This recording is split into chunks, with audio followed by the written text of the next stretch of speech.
Alhamdulillahilladzi hadana lihada wa ma kunna linahtadiya laula an hadanallah. Wassalatu wassalamu ala Rasulillah wa ala alihi washabihi ajmain, amma ba'du. Sini. Segala puji bagi Allah yang telah memberikan kita nikmat iman, nikmat Islam, nikmat sehat, sehingga pada pagi hari ini kita bisa melaksanakan sholat subuh berjamaah sebagai bagian nikmat yang Allah berikan kepada kita. Jadi salah satu nikmat itu adalah kita bisa melaksanakan apa yang Allah perintahkan kepada kita. Bapak-bapak yang dirahmati Allah, di suatu hari di zaman dahulu, ini termasuk kejadian gaib yang kita nggak tahu. Kita tahu karena Allah memberitahu ke kita perihal Nabi Yusuf alaihissalam. Dia ngobrol ke bapaknya, Nabi Yakub alaihissalam. Dan percakapan mereka itu diabadikan di dalam Al-Quran. Ya abati inni ra'aitu ahada asyara kaukaba wasyamsa wal qamar ra'aitahum li sajidin. Wahai bapak, semalam aku bermimpi, aku melihat ahada asyara 11 planet, bulan, matahari bersujud kepadaku. Jadi ini biasa jadi percakapan dalam keluarga, anak ke bapak. Karena Nabi Yakub seorang nabi, dia langsung punya feeling, ini anakku ini calon nabi. Bukan hanya calon nabi, tapi calon raja, calon pemimpin. Kemudian apa yang dikatakan kepada beliau? Ini salah satu bentuk bagaimana pembicaraan itu tidak diumbar. Ya abati la taqsus ru'yaka ala ikhwatika fayakidu laka kaida. Wahai anakku, jangan kau ceritakan mimpimu ini kepada orang lain, maka mereka akan membuat makar kepadamu. Nah, ini. Dalam kaidah, kalau kita mempelajari Sirah Nabawiyah, kita akan berkenalan dengan sahabat namanya Hudzaifah Al-Yamani. Hampir semua amal-amal yang diberikan ke beliau itu termasuk amalan sir. Kalau sekarang maksudnya ke bahasa intelijen. Jadi nggak semua yang dibicarakan oleh dua orang ini atau dibicarakan oleh pengambil kebijakan itu bisa dibuka. Karena memang ada kaidah ini di dalam Al-Quran juga. Misalnya pada saat yang lain tadi kita ceritakan. Kemudian waktu berlalu lama. Jadi Nabi Yusuf ini kan udah dialog tuh sama bapaknya Nabi Yakub. Entah gimana ceritanya, mungkin Nabi Yusuf keceplosan ngomong kali ya. Akhirnya kita tahu saudara tirinya yang 11 itu membuat makar sampai mengantarkan beliau dibuang gitu ya. Jadi banyak hal-hal yang menjadi fitnah terjadi karena sesuatu yang tadinya rahasia, yang tidak boleh dibicarakan, pembicaraan terbatas, kemudian dibuka. Itu kejadian di zaman Nabi Yusuf alaihissalam. Dan model-model seperti kita pelajari. Jadi dalam memperjuangkan Islam itu, berdakwah, enggak semua telanjang, enggak semua orang tahu. Tapi ada bagian-bagian memang yang diberikan. Bahkan Rasul pernah memberikan surat kepada seorang sahabat. Ini suratku, jalan ke sana 2 hari. Jangan buka surat ini sebelum 2 hari perjalanan. Jadi nggak tahu dia itu. Jadi kalau kita pernah nonton film Mission Impossible yang lama atau yang baru, bagaimana sebuah perintah itu diberikan nanti diketahui belakangan. Itu berkait masalah yang tertutup. Nah, jadi Nabi Yusuf sudah bermusyawarah kepada bapaknya perkara ini. Di sebaliknya, kalau yang ini anaknya mimpi ngadu ke bapaknya. Kalau di zaman Nabi Ibrahim alaihissalam, bapaknya yang mimpi, bilang ke anaknya, ya berarti ini ani adbahuka. Wahai anakku, aku bermimpi, aku menyembelihmu. 3 kali mimpi itu datang. Bagaimana pendapatmu? Kata anaknya, ya batif al matu'mar satajiduni insyaallah minas sabirin. Wahai bapakku, kerjakan apa yang Allah perintahkan kepadamu, insya Allah engkau akan memimpi sebagai orang-orang yang sabar. Jadi mau dipotong tuh. Ini yang kemarin itu membuat kita agak marah itu ya, di mana ada komika siapa namanya itu, mudah-mudahan Allah menghinakan dia itu ya. Katanya Tuhan memprank Rasulnya. Kan itu bahasa luar biasa itu. Alhamdulillah kemarin orangnya udah ditangkap ke polisi itu. Dibuat malu dia. Ditangkap narkoba, lagi nonton film homo, film porno homo, Allah hinakan tuh orang-orang itu. Kita tinggal 2 lagi temannya itu, menjadikan agama sebagai bahan olok-olokan. Mungkin kita sering lihat dia di YouTube. Mudah-mudahan yang 2 lagi sisanya yang muslim itu dihinakan oleh Allah dengan penghinaan yang lebih berat lagi. Jadi ayat ini menceritakan bagaimana Allah, dialog ini dirahasiakan, kemudian terjadi yang kita itu karena Idul Adha dan sebagainya. Jadi itu bagaimana kita membicarakan sesuatu kepada orang yang tepat. Di lain sisi kita juga bisa akan mendapatkan bagaimana Rasul membuka pendapatnya kepada orang lain. Jadi kadang-kadang, jadi konten dalam gerakan dakwah Rasulullah ada 2 hal. Yang pertama pendidikan yang disebut tarbiyah, bagaimana dia bisa menambah kapasitas semua sahabatnya. Karena berbeda, bayangkan saya orang kelas kepala desa menjadi camat, harus mempunyai kapasitas yang berbeda. Disitulah perannya pendidikan. Jadi naik dia kapasitasnya. Karena jangan sampai nanti kita mendapati pemimpin yang otoritasnya lebih tinggi daripada kapasitasnya. Itu bahaya itu. Otoritasnya tinggi tapi kapasitasnya nggak tinggi. Misalnya pada saat Rasulullah SAW mendidik para sahabatnya. Cara dia mendidik, misalnya pada saat bagaimana Rasulullah mendidik para sahabat ini tentang iman, Islam, dan ihsan. Sampai malaikat Jibril datang ke situ. Jadi di hadis Arba'in nomor 1 terjadi dialog ya, orang jatuh dari jauh. Siapa itu? Itu adalah Jibril. Datang kepadamu mengajarkan agamamu. Itulah pengajaran tarbiyah. Tapi sisi lain juga ada konten adalah musyawarah. Nah ini bagian yang paling misterius dan kaidah-kaidahnya dalam Sirah Nabawiyah ini agak rumit. Tapi perlu dipelajari kapan Rasul itu bersikap otoriter. Enggak membuka pintu musyawarah. Begitu dia memutuskan, sahabat ngomong yang lain nggak didengar. Tapi ada yang Rasul pun kalah dalam sebuah musyawarah, kemudian sahabat ingin meralat, nggak bisa, maju. Dan kebanyakan terjadi pada saat peristiwa-peristiwa yang kalau kita anggap peristiwa-peristiwa kritis ya. Misalnya pada saat pertama ya kita lihat pada saat Rasulullah SAW akan memulai perang Badar. Jadi perang Badar itu sebetulnya perang Badar itu perang yang tidak diinginkan.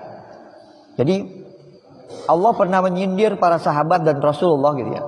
Dulu kalian datang ke perang Badar itu dengan keadaan malas, ogah-ogahan. Karena sebetulnya kalian itu pingin, jadi perang Badar awalnya sebetulnya Rasul pingin mencegat kafilah dagang, motif ekonomi.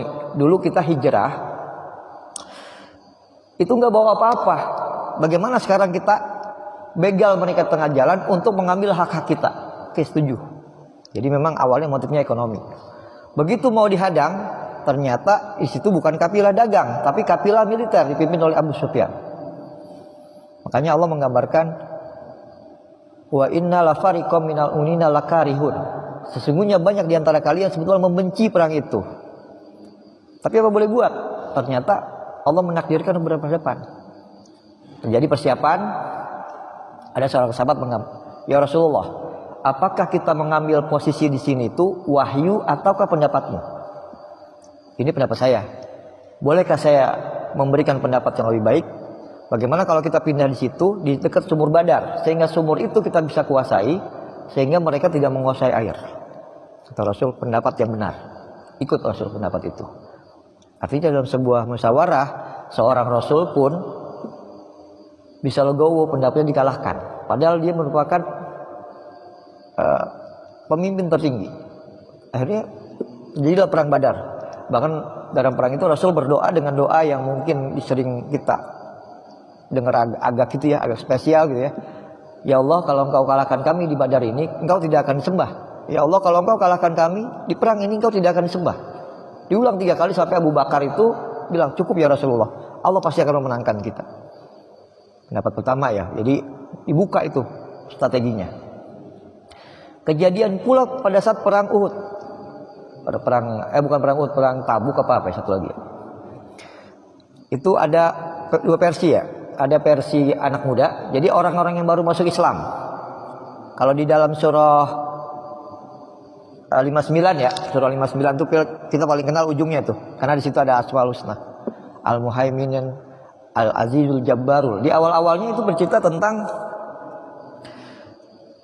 doa orang-orang yang, jadi ada golongan senior masuk Islamnya awal. Allah menyebutnya sebagai as-sabiqunal awwalun. Ada yang baru masuk Islam belakangan. Alladzina jaa'a min ba'dihim. Orang-orang yang datang sesudah mereka. Jadi memang ada, Pak. Jadi namanya pengelompokan junior senior emang ada di Al-Qur'an, karena ada as-sabiqunal awwalun pada sahabat itu. Tapi orang as-sabiqunal awwalun itu, tapi orang-orang yang datang berikutnya doanya. Alladzina jaa'a min ba'dihim yaquluna, dia mengatakan, ya Allah jangan taj'al fitnatal lil ladzina amanu. Jangan kau jadikan gil. Jadi kadang-kadang yang senior dan junior itu kan di sebuah organisasi apapun, atau bahasa kita ada orang baru tobat, Pak. Sama di masjid juga sama. Ada orang yang datang dari masjidnya sedang masjid itu didirikan, dia sudah di masjid. Ada orang yang 1-2 tahun baru ke masjid. Memang ya, ada kan namanya begitu. Tapi di situ Rasul di ayat itu digambarkan bagaimana perilaku orang yang senior. Di situ berkatakan mereka mencintai Allah dan Rasulnya. Orang-orang yang datang berikutnya berdoa, ya Allah jangan jadikan di dalam hati kami rasa gil, rasa nggak enak, rasa merendahkan kepada orang-orang yang beriman lebih dahulu. Nah, itu kita kadang-kadang gitu Pak ya, ada rasa itu. Tapi memang ada, memang namanya junior senior gitu. Dalam hal iman pun ada belakangan datangnya gitu ya. Jadi udah putuh Mekah dia baru datang. Yang orang-orang yang muda, ya Rasulullah, bagaimana kalau kita perang di luar? Kalau perang di luar, kayaknya kita bisa menang dengan ABCD. Yang tua-tua, karena mereka umurnya sudah lanjut, kalau dia keluar, medan perang terlalu luas. Kata mereka, bagaimana ya Rasulullah kita perang kota aja? Tapi sebuah pengembangan organisasi pasti. Sebuah organisasi itu dikatakan berkembang apabila yang mudanya lebih banyak daripada yang tuanya. Piramidanya bagus. Nah gitu. Jadi kalau sebuah organisasi apapun ya, ormas, ya partai apa, kalau kadernya itu yang muda lebih banyak, berarti kan sehat gitunya. Rasul sebetulnya lebih cenderung kepada pendapat orang-orang tua karena mereka lebih pengalaman. Tapi yang muda ini banyak. Rasul, ya udah kita keluar. Rasul keluar pakai baju besi. Akhirnya yang tua-tua mungkin dipanggil sama orang tuanya. Gak enak kalau ngomong begitu ke Rasul. Rasul kan udah pingin di dalam, gara-gara ente nih katanya. Ya udah deh, minta maaf ke Rasul, kita ke dalam aja. Kata Rasul nggak bisa, saya udah pakai baju perang, keluar perang misalnya. Itu apa dinamisasi pada saat kejadian perang. Yang berikutnya juga ini agak ini ya apa pada saat terjadi Rasul mau umroh, mau haji atau umroh gitu ke Mekah, nggak boleh di sana. Jadi dari Madinah datang nggak boleh. Oke, kita bikin perjanjian. Perjanjiannya yang kemudian dikenal sebagai perjanjian apa itu? Hudaybiyah. Jadi perjanjian itu disebutkan begini. Kalau ada orang Madinah lari ke Mekah, orang Madinah dia beriman, lari ke Mekah. Oh, tahu dulu. Di klausul perjanjian itu disebutkan Muhammad Rasulullah. Kata orang-orang Mekah, coret itu pasal. Kami nggak mengakui Anda sebagai Rasulullah karena kami nggak beriman. Coret. Jadi Muhammad bin Abdullah. Para sahabat ini pada kaget. Ya Rasulullah, itu kok dicoret perjanjian itu? Kan dia Rasul, kita kan meyakini. Dia nggak meyakini. Kenapa harus ikut keyakinan dia? Terutama Umar ya. Umar radhiyallahu anhu itu marah sekali itu. Pasti coret nama Muhammad Rasulullah diganti dengan Muhammad bin Abdullah. Yang kedua, kalau ada orang Madinah lari ke Mekah, tadi kan orang yang beriman murtad lari ke Mekah, maka Madinah nggak boleh menuntut untuk dikembalikan. Tapi kalau orang Mekah pindah ke Madinah, berarti dia dari kafir menjadi muslim, harus dikembalikan. ACC. Enggak boleh pergi haji pada saat ini, pulang. Berarti Rasulullah bayar dam. Semua disetujui. Para sahabat kaget. Termasuk Umar bin Khattab. Sampai dia ngomong ke Abu Bakar, "Wahai Abu Bakar, bukankah dia Rasulullah?" "Iya." "Bukankah dia utusan Allah?" "Iya." "Bukankah dia mendapat wahyu dari Allah?" "Iya." Cuman dia gak kepikiran, kok begini perjanjiannya, berat sebelah nih. Rasul ACC. Ternyata semua sahabat juga nggak nerima kepada Rasul. Rasul nggak membuka pintu musyawarah terkait poin-poin yang ada di sini. Sampai sekarang nggak pernah ada jawabannya kenapa Rasul itu nggak pernah ada. Mungkin barangkali nanti kalau kita googling atau membaca, kita bisa tahu kenapa Rasulullah nggak membuka pintu itu. Apa mungkin ada wahyu Allah yang memberikan isyarat, udah terima aja. Belakangan baru kalau kita baca buku, ini mungkin buku sejarah yang ada ya, kan buku sejarah itu macam-macam. Yang paling awal mungkin sejarahnya Ibnu Katsir, itu bercerita tentang bukan Ibnu Katsir, siapa? Ibnu Hisham. Kalau Ibnu Katsir tafsir, membicarakan masalah Rasulullah dari awal sampai akhir. Ada yang analisis, misalnya kayak baca Said Ramadan, seorang ulama yang kemarin meninggal pada saat perang Suriah. Itu berbicara tentang analisanya. Kemudian juga ada yang baru, Al-Mubarakfuri. Salah satu ulama menganggapkan gini, dengan adanya perjanjian tersebut, memang perjanjiannya berat sebelah dan merugikan kaum muslimin. Tapi pada saat itu terjadi pengakuan bahwa minimal terjadi pengakuan terhadap negara baru yang namanya Madinatul Munawwarah. Jadi kemenangannya tersirat, bukan tersurat. Jadi kalau isinya berat sebelah. Tapi kalau dari pengakuan bahwa ada negara baru bernama Al-Madinah Al-Munawwarah, dengan adanya perjanjian tersebut berat, alhamdulillah jadi gitu. Bahkan itu kan karena nggak gagal perjanjian, kan harus bayar dam karena nggak jadi pergi haji. Semua sahabat pada duduk-duduk, Rasul bingung mau motong kambing, kok sahabat gak ada yang membantu. Akhirnya Rasul keluar bersama istrinya, dipotong, akhirnya sahabat semua ngikutin. Belakangan baru setelah terjadi perjanjian Hudaybiyah itu, Islam semakin bertambah. Jadi Rasul nggak membuka tuh pintu musyawarah di situ. Di zaman Umar radhiyallahu an, ini juga kejadian. Di tengah-tengah sedang naik daunnya, panglima ABRI-nya, panglima TNI-nya waktu itu, Khalid bin Walid. Kita kenal Khalid bin Walid itu dulu sebelum masuk Islam, itu yang menghajar kaum muslimin di perang Uhud. Jadi pada saat perang Uhud itu, dan perang yang Allah ceritakan ya di Al-Quran itu. Jadi ada perang di perang itu disebutkan. Jadi perang itu terjadi setelah perang Badar. Jadi kaum muslimin itu ada prajurit pemanah. Nah, makanya Pak itu nanti perang akhir zaman itu nggak pakai AK-47, nggak pakai M16, tapi pasti balik lagi menjadi pakai panah, pakai tombak gitu ya. Makanya sekarang lagi banyak tuh orang belajar panah, orang belajar berkuda, mempersiapkan diri. Suatu ketika perang itu akan terjadi kayak begitu. Prajurit panah ini disebutkan, jangan turun sebelum perang selesai. Di bawah perang, udah menang. Jadi kerjanya di atas juga panah-panahin aja tuh. Tiba-tiba namanya orang ya Pak ya, ini dibina oleh Rasulullah, Rasulnya masih hidup. Di depan ada rampasan perang. Jadi rampasan perang itu ada dua, ada namanya ghanimah, ada fa'i. Kalau ghanimah itu perang dulu, ada rampasan, namanya ghanimah. Tapi kalau dikurung doang nggak sampai perang, mereka nyerah, namanya fa'i. Beda baginya beda, cara pembagiannya beda. Nanti ada bab bagaimana membagi ghanimah, membagi fa'i. Tiba-tiba lihat dunia, lihat rampasan perang. Nih yang prajurit ini turun. Sampai Allah Subhanahu wa taala abadikan, wa minkum may yuridu dunya wa minkum may yuridul akhirah. Di antara kalian ada yang menginginkan dunia, dan di antara kalian ada yang menginginkan akhirat. Turun.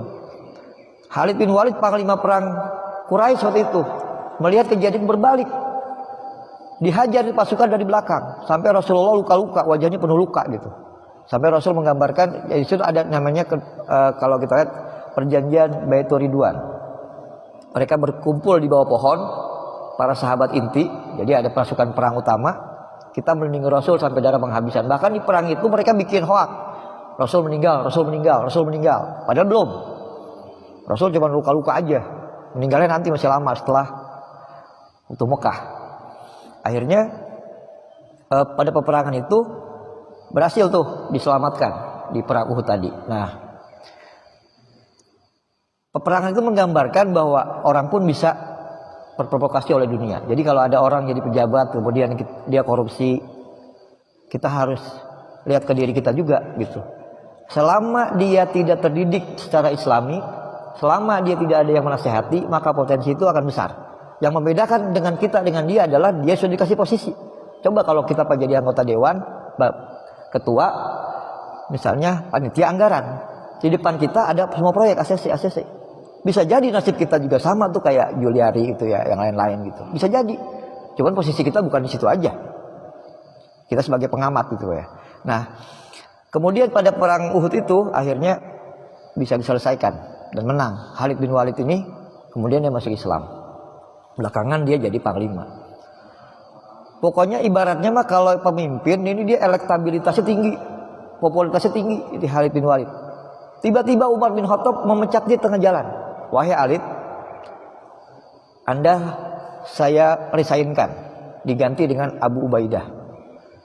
Ini tantangan buat Khalid bin Walid juga. Tiba-tiba dia ada, biasa lah kalau kita jadi manusia biasa gitu ya, kemudian tanpa alasan apa-apa. Dan tidak pernah ada alasan dalam sejarah Umar memberikan alasan kenapa Khalid diganti. Sampai sekarang semua kita hanya bisa menafsirkan kenapa Umar mengganti.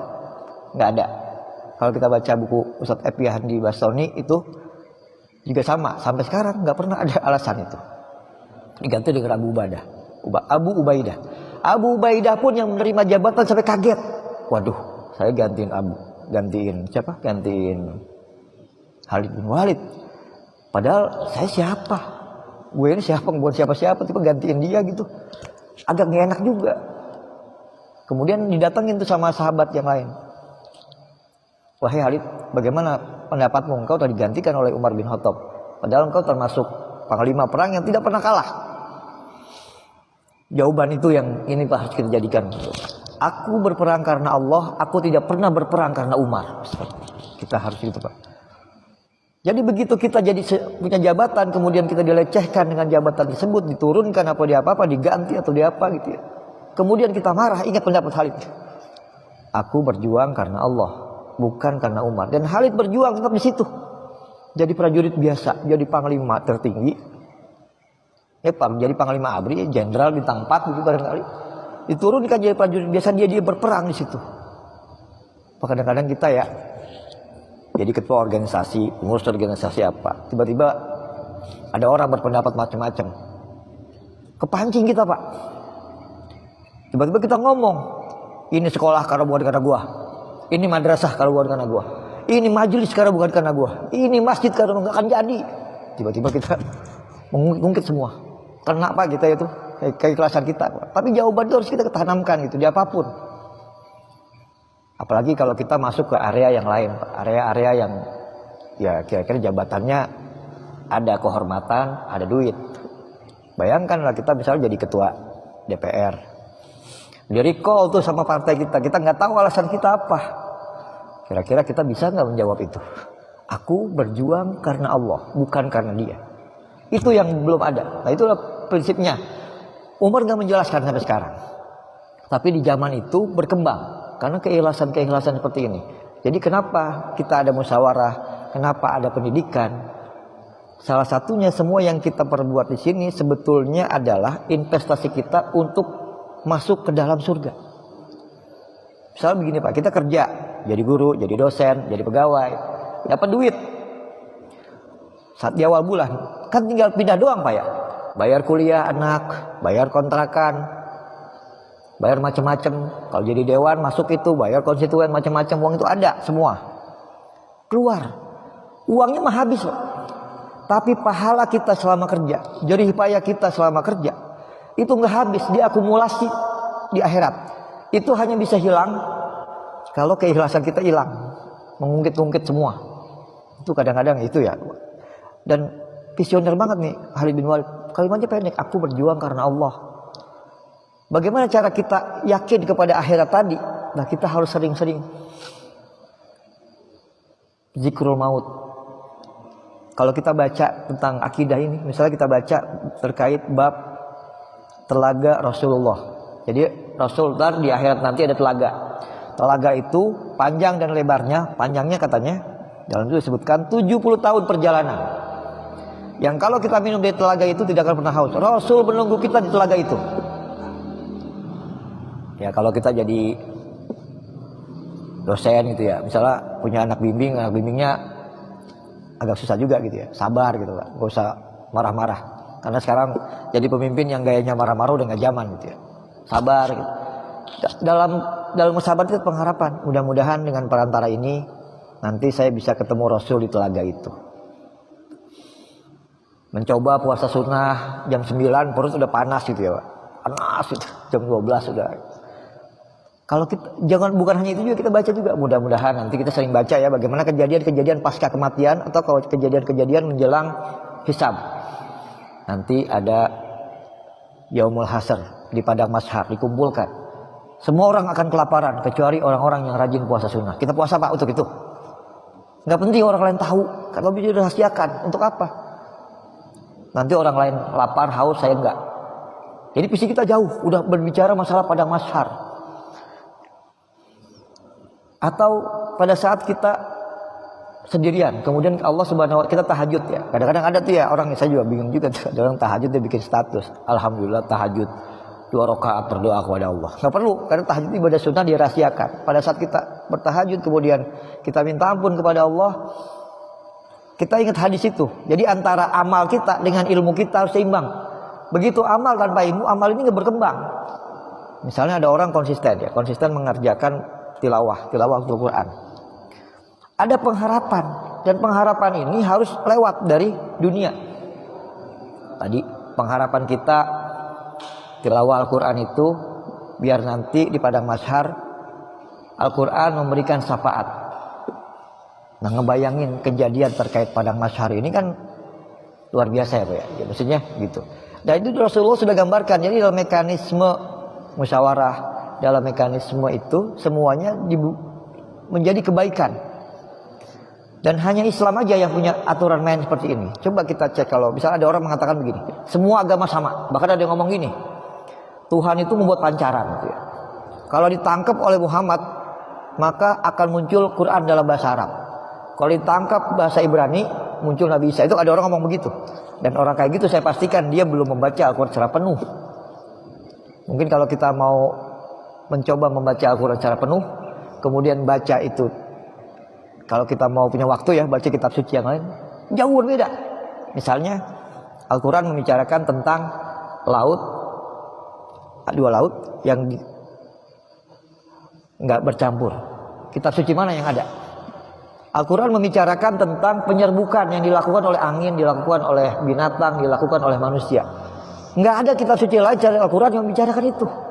Al-Quran membicarakan bagaimana waktu iddah. Perempuan diceraikan suami, cerai mati, cerai hamil, atau janda kembang Pak. Kalau janda kembang kan, Pak Dodo, janda kembang tahu Pak? Janda kembang itu beda, itu iddahnya. Coba baca di Injil, nggak ada bercerita kayak gitu.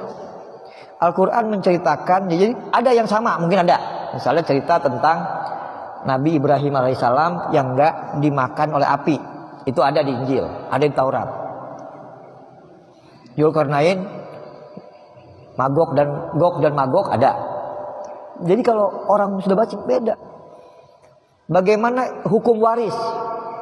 Kalau istrinya yang meninggal, suami dapat sekian, anak dapat sekian, hanya ada di Al-Quran. Nabi Adam alaihissalam diajarkan nama-nama, itu hanya ada di Al-Quran, tidak ada di kitab suci lain. Jadi orang mengatakan semua agama sama, salah, dia belum baca. Agama berbeda. Lihat kitab sucinya, baca sekalian, baca dibandingkan, komparasi, beda. Nah, dari itu kemudian kesini tradisi musyawarah itu dan tarbiyah Islamnya itu diwariskan kepada para sahabat-sahabat Rasulullah SAW.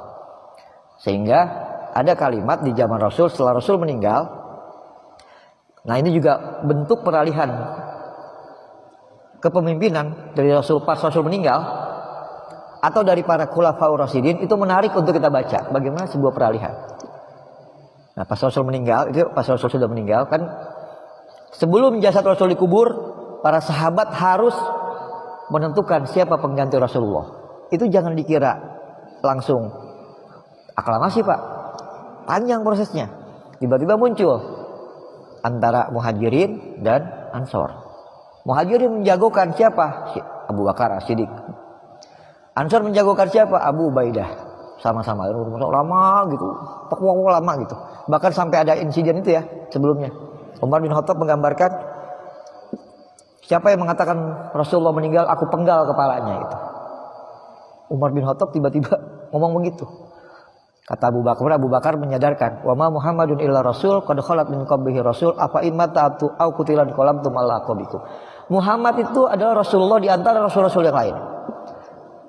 Apakah andaikan dia meninggal kamu akan kembali murtad? Kaget Umar bin Khattab. Seolah-olah kata Umar dalam itunya, aku baru mendengar ayat itu. Saking cintanya dia ke Rasul, lupa dia kepada ayat itu.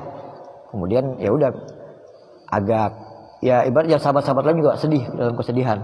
Akhirnya sebelum Rasul diangkat kita harus menentukan siapakah ini. Kalau kita mungkin tiba-tiba ya kalau ya ada pemimpin meninggal gitu ya, gimana caranya? Pasti kan cari dulu pemimpinnya, ada aturannya tuh. Rame, kemudian akhirnya disepakati Abu Bakar menjadi mengganti Rasulullah sebagai khalifah. Pun dari Abu Bakar pindah ke Umar juga sama, dinamis juga keadaannya. Yang paling mungkin agak ngeri itu pada saat zaman dari Utsman bin Affan ke Ali bin Abi Thalib. Yang kemudian di situ menjadi kejadian yang luar biasa gitu ya. Sampai ini Pak, ini agak ngeri juga kita membahas masalah di satu sisi istrinya Rasulullah Aisyah radhiyallahu an. Di sini Ali bin Abi Thalib. Perang, iya, perang Jamal namanya. Sahabat ada yang ikut ke sana, ada yang ikut ke sini. Nah. Jadi kalau kita baru rame, pak di mana nggak nyampe dia meninggal kan Pak ya? Ini mah orang-orang soleh dijamin surga, berselisih tentang masalah kepemimpinan. Makanya pas Ali juga, pas ada yang membunuh, ada perang terjadi sahabat yang membunuh. Wahai Ali, apakah sahabat yang itu kafir? Langsung dipegang sama Ali. Jangan kau katakan itu. Mereka dijamin surga. Mereka adalah sahabat-sahabatku yang memberontak. Jadi nggak keluar dari Ali mengatakan kata-kata yang kasar, kata-kata koleksi, entah kata-kata bodoh, blow on, entah kata-kata munafik, tapi enggak. Mereka adalah sahabat-sahabatku, saudara-saudaraku yang memberontak. Coba Pak, kita sampai sekarang visi itu kan luar biasa ya. Saya nggak kebayang pergi bahas itu. Bagaimana hati para sahabat saat itu? Yang satu Ummul Mukminin, yang satu karamallahu wajhah. Dua orang yang dijamin masuk surga ini. Tiba-tiba mereka berhadapan-hadapan dalam sebuah peperangan. Sahabat yang lain malah nggak ada yang mau, dia pergi. Saya nggak mau ikut-ikutan. Bilal bin Rabah berpihak ke salah satu, kalau nggak salah ke Aisyah radhiyallahu anha. Sedangkan khalifah yang sedang berkuasa adalah Ali bin Abi Thalib. Pas perang ada sahabat berhadapan sama Bilal, dia kabur. Kenapa engkau kabur? Aku mendengar sendiri dari Rasulullah, Bilal akan dibunuh oleh orang-orang fasik.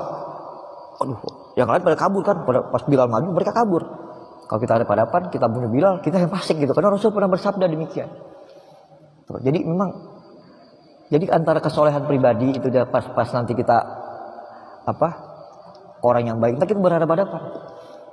Baik, namanya perang Jamal ya. Jadi kita proporsional. Begitu juga pas sampai ke dari Ali bin Abi Thalib berubah ke Muawiyah bin Abu Sufyan. Ini tahap kritis. Munculnya Syiah tuh di sini awalnya. Tadinya cuma sekte politik, cuman kesini jadi akidah.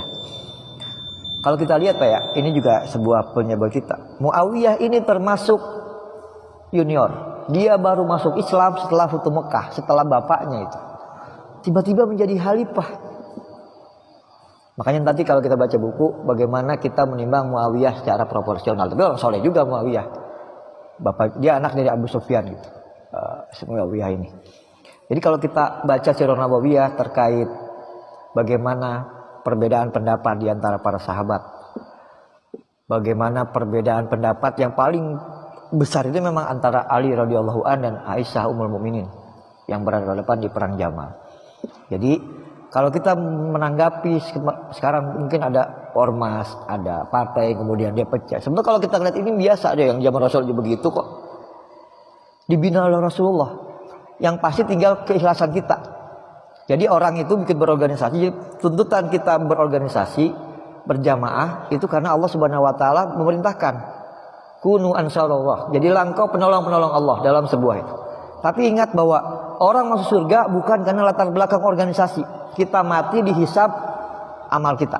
Tapi orang yang berada dalam organisasi, orang yang berada dalam sebuah jamaah, kemungkinan masuk surganya akan lebih besar. Kenapa? Karena amalnya akan lebih banyak. Misalnya begini Pak, sholat sendiri sama sholat berjamaah, banyakkan pahalanya sholat berjamaah. Sah gak orang sholat sendiri? Sah aja. Tapi sholat berjamaah lebih tinggi pahalanya, 27 derajat. Kita ini taat kepada pimpinan, taat. Misalnya kita ada edaran RT gitu ya, bela ikut bikin begini. Ya dia pemimpin kita di skala lokal. Selama nggak maksiat ya taatin aja. Kita bukan taat sama dia, kita taat karena Allah. Selama perintahnya itu tidak melanggar aturan Allah, kita laksanakan sebagai ketaatan kita kepada pemimpin, kita dapat pahala namanya pahala taat. Ada kan ya orang gerendang, ada iuran RT diomongin nih. Ini RT iuran mulu, mana ini mulu, segala macam diomongin. Dia nggak dapat tuh pahala taat. Kenapa? Suka ngomongin begituan. RW bikin ituan edaran. Bukan kita taat sama oknumnya. Oknumnya manusia biasa pada kita. Karena dia sedang dikasih amanah oleh Allah Subhanahu wa taala. Sama. Jadi kita nggak menambah pahala itu kalau orang yang punya ilmu. Jadi ada orang yang bayar dengan RT cuman karena bayar biasa aja, bayar.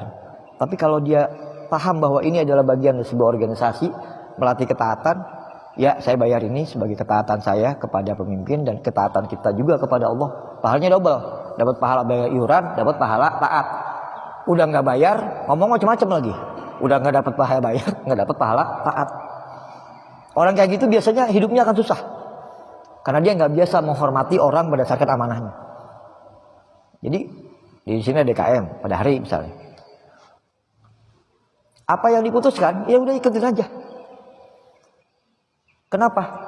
Karena ya dia ada pahala taat. Masalah nanti belakangan, masalah nanti kemanusiaan itu yang berbeda. Yang ada bikin rame kita itu dengan hal yang tadi. Putusan RT diomongin lagi. Itu diomongin terus nggak selesai. Udah nanti juga akan ada masanya diselesaikan gitu. Apalagi sama tadi, kalau kita posisi kita sebagai Khalid bin Walid lagi menang-menangnya tuh Pak, ditarik gitu, secara manusiawi pasti kita marah. Wah Umar ini baru jadi khalifah, emang dikira elektabilitas saya sama dia gedean siapa? Gedean saya. Kita lihat nanti pilkada berikutnya, kita ajukan. Bisa jadi begitu, kan banyaknya begitu sekarang, karena nggak biasa sama taat itu. Jadi ya udah kita laksanakan yang selama tidak ada kemaksiatan. Misalnya kita RT kumpul, oh iya besok kita ngumpul-ngumpul di pos RT. Yang satu bawa whisky, yang satu bawa vodka, kita mabuk bareng di situ. Nah itu baru harus dilawan. Kenapa? Karena itu kemaksiatan. Atau ngumpul-ngumpul bareng, nonton film yang enggak. Ayo kita itu harus dilawan. Selama tidak ada itu kemaksiatan, ya taati aja. Apalagi di kita itu Pak ya, hampir banyak persoalan yang membuat terjadinya perpecahan. Itu bukan masalah qot'i, tapi masalah yang furu. Ribut. Ada orang nggak sholat subuh, dua-duanya nggak sholat subuh. Mau ributin masalah kunut. Kunut gimana ya? Oh ini hakim ini, tapi dia nggak sholat subuh. Justru yang PR kita terbesar adalah bagaimana memperbanyak orang yang sholat subuh. Masalah kunut dan nggak kunut itu masalah masing-masing.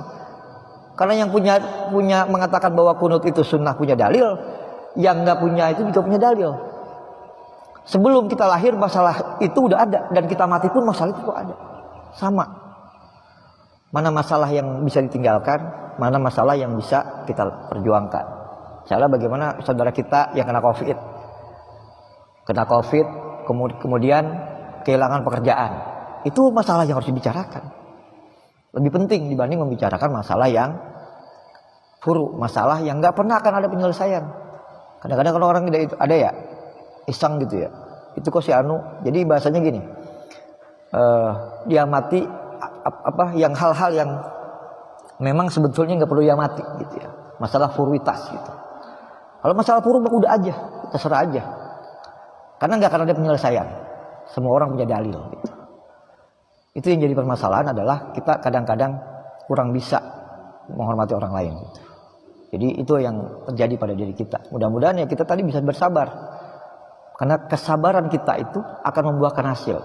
Ya para sahabat kalau kurang sabar apa? Sampai Umar mengatakan kepada Abu Bakar perkataan yang sebetulnya lebih tajam. Bukankah dia Rasulullah? Ya. Sampai 3 kali pertanyaan itu ditanyakan kepada Abu Bakar. Saking kesalnya Umar. Kesalnya kenapa? Haji nggak boleh. Yang mau masuk Islam disuruh balikin. Yang murtad suruh dikesanain. Apa nggak kesal? Kesal. Tapi ya berjalan seperti biasa. Ternyata di balik itu ada hikmahnya. Apa hikmahnya? Ternyata Rasulullah, komunitas Madinah diakui sebagai bagian dari komunitas politik dan komunitas sosial. Komunitas baru. Dulu nggak diakui, mereka hanya kecil. Gitu. Nah inilah yang sekarang kita harus pelajari lagi. Bagaimana membaca lagi. Jadi begitu kita punya masalah, baca lagi. Baca dan baca, Iqra lagi. Dengan kita banyak membaca, kapasitas kita bertambah dan kita akan semakin yakin bahwa oh di sini ada masalah, di sini nggak ada masalah. Yang jadi masalah adalah begitu kita ada mendapatkan sebuah isu, kemudian kita nggak baca lagi. Semakin banyak referensi kita, semakin kita bijak juga. Apalagi terkait masalah. Kalau masalah-masalah terkait ibadah mahdoh, kayaknya selesai Pak. Salat ya begitu, puasa ya begitu. Tapi terkait dengan interaksi sosial, itu memang harus kita baca lagi. Harus kita kuatkan lagi. Tadi saya juga kaget juga, oh, ternyata para sahabat begini. Kemudian sahabat yang lain juga begini. Apalagi nanti Pak, kalau kita baca sekilas tentang penulisan Al-Quran. Wah, Rasul kan bikin SK. Ini panitia penulisan Al-Quran. Zaid bin Sabit sebagai penulisnya. Di sahabat-sahabat besar dikumpulin. Sampai Zaid itu bilang gini, andaikan aku suruh ngangkat gunung, lebih baik aku ngangkat gunung daripada dia kerja keras selama 2 tahun, 3 tahun. Ngumpulin semua itu, musyawarah lagi ke sana ke sini. Dan akhirnya dapat kita di mushaf ini. Ini hasil kerja keras para sahabat. Apakah di antara kerja keras itu kemudian kita, nah ini ya orientalis datang. Itu kan yang menulis Al-Quran dituliskan begini. Dia kan manusia juga, jangan-jangan ada yang salah. Jadi Quran gak suci-suci banget dong. Itu kata orang-orang orientalis. Dan diikuti oleh pengikutnya yang ada di Indonesia. Kalau kita ikut ke mereka, tapi kita udah yakin bahwa walaupun mereka menuliskan, intinya adalah Allah yang menuliskan Al-Quran ini. Mereka hanya sebuah wasilah. Ya, Al-Quran kitab suci. Coba ya Pak, kita baca-baca. Kalau kita sering baca Quran, itu sebetulnya nggak ada rasa bosan. Yang bosan itu kalau kita punya maksiat. Kalau kita ada maksiat, itu bosan. Dibaca berulang-ulang. Bahkan orang yang nggak ngerti bahasa Arab pun membaca. Berbeda sama kitab yang lain. Kalau kita, bahkan kita misalnya ahli biologi, baca buku biologi dasar gitu ya, banyak. Udah baca, buang aja gitu. Tapi dengan Al-Quran, dia akan menjadi ini. Jadi memang bagaimana kita memahami terkait masalah musyawarah, masalah tarbiyah, masalah kita untuk kembali belajar, insya Allah itu akan menguatkan kita. Kalau kata itu, kalau kita bermusyawarah dan musyawarah itu salah, maka rasa bersalah itu akan ditanggung oleh banyak orang. Jadi kalau kita salah keputusan itu, dan itu terjadi, kapan terjadinya? Pada saat terjadi dulu di Syria, Harokat Dakwah itu mau bertanya kepada para jamaahnya, kita mau ikut pemilu apa enggak? 70% mengatakan kita gak usah ikut pemilu. Ngapain pemilu? Sistem kafir tuh, demokrasi haram. Dia gak ikut pemilu. Yang menang adalah pemimpin kafir.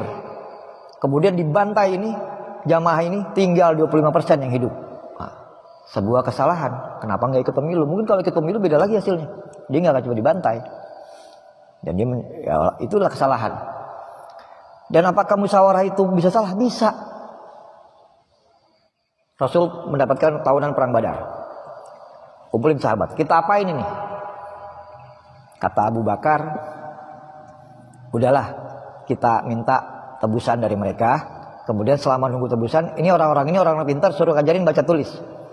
Kata Umar radhiyallahu an, ya Rasulullah, bunuh mereka semua. Wah, Rasul bingung kan? Nah itulah, Rasul ini lebih dekat ke Abu Bakar sebetulnya. Chemistry-nya lebih dekat ke Abu Bakar. Karena dia yang dulu ngantar-ngantarin kemana-mana. Umar kan baru belakangan masuk Islamnya.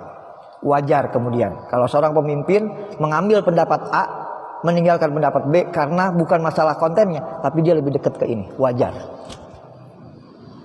Jadi ada ketua RT nih, saya temannya ketua RT, Pak Dodo deket nggak sama saya, deketan saya ketua RT, saya pendapatnya A, Pak Dodo B. Kemudian ketua RT kan dua pendapat saya, kenapa? Karena dia deket saya, wajar. Itu namanya chemistry, biasa. Rasul ngambil pendapat Abu Bakar. Baru berjalan 3 hari turun surah 8 ayat 65 apa ya? Maka nari Rasul min asro. Tidak layak seorang nabi mempunyai tawanan sebelum dia dimenangkan. Artinya kata Allah, bunuh mereka semua. Akhirnya pendapatnya yang benar adalah pendapatnya yang diridhoi oleh Allah adalah pendapatnya Umar ibnul Khattab. Apakah Rasul Umar pernah ngomong kepada itu?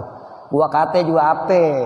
Dia dulu juga udah bilangin, bunuh aja. Ada gak Umar pernah ngomong gitu ke mereka? Nggak ada. Jadi nggak ada Umar pernah ngomong gitu. Tapi pendapatnya dimenangkan. Nggak ada gua kata juga apa tuh kan? Gue juga udah ngomong waktu musyawarah, lebih baik begini. Nggak didengar sih omongan gua. Mentang-mentang lu deket sama si Anu, nggak ada omongan gitu. Jadi itu dinamika biasa. Masalah chemistry, kedekatan. Rasul pun akhirnya ditegur oleh Allah, nggak boleh, bunuh semua. Dan habis itu dibunuh-bunuhin, sembelih. Jadi ini sebuah ini buat kita ya. Kalau kita mempelajari itu, oh wajar.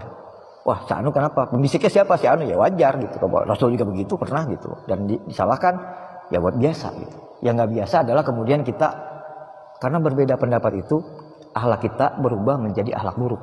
Itu. Karena berbeda pendapat, akhlak kita berubah menjadi akhlak buruk. Itu yang nggak boleh. Umar nggak pernah ngomong kan kayak gitu. Nah, misalnya dalam sejarah nggak ada omongan kayak gitu. Kemudian Khalid bin Walid pun nggak pernah ngomong. Dia cuma ngomong, aku berperang karena Allah, bukan karena Umar. Mudah-mudahan itu sebuah semangat buat kita, sehingga kita bisa memperbanyak pahala dari manapun, bahkan dalam kondisi kita berbeda pendapat. Apalagi kalau berbeda pendapatan Pak ya, itu kalau berbeda pendapatan itu lebih tinggi lagi Pak ya. masalah gaji gitu ya, kan kalau pegawai gitu. Ini bukan beda pendapat Pak, ini kalau beda pendapat bisa musyawarah. Ini yang ngeri kalau beda pendapatan. PKL disuruh mundur gitu, beda pendapatan. Itu lebih ngeri lagi. Ntar itu masalah bab ghanimah. Bila itu, assalamualaikum warahmatullahi wabarakatuh.